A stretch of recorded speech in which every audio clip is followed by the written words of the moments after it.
حضرت صلی اللہ علیہ وآلہ وسلم کے کچھ صحابہ رضی اللہ تعالیٰ عنہ سفر میں تھے۔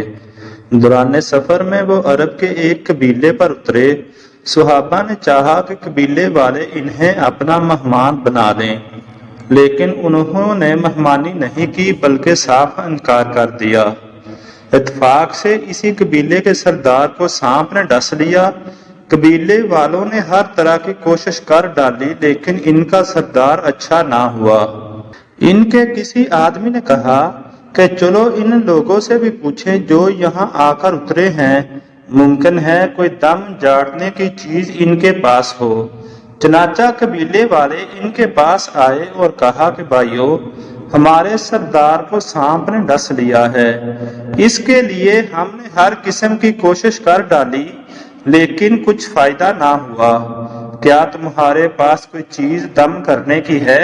ایک صحابی نے کہا کہ قسم اللہ کی میں اسے جاڑ دوں گا، لیکن ہم نے تم سے میزبانی کے لیے کہا تھا اور تم نے اس سے انکار کر دیا، اس لیے اب میں بھی اجرت کے بغیر نہیں جاڑ سکتا۔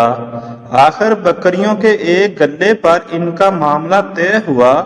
وہ صحابی وہاں گئے اور الحمدللہ رب العالمین پڑھ کر دم کیا۔ ایسا معلوم ہوا جیسے کسی کی رسی کھول دی گئی ہو۔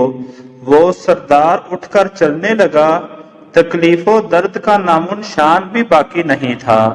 بیان کیا کہ پھر انہوں نے طے شدہ اجرت صحابہ کو ادا کر دی۔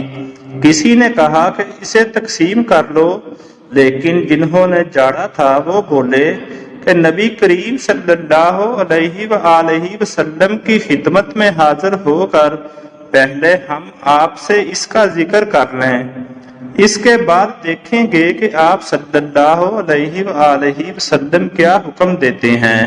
چنانچہ سب حضرات رسول کریم صلی اللہ علیہ وآلہ وسلم کی خدمت میں حاضر ہوئے اور آپ سے اس کا ذکر کیا۔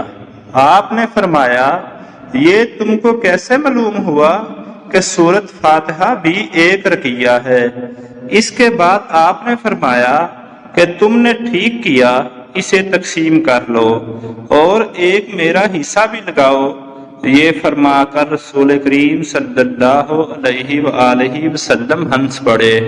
شعبہ نے کہا کہ ابو البشر نے ہم سے بیان کیا، انہوں نے ابو المتوکل سے ایسا ہی سنا تھا۔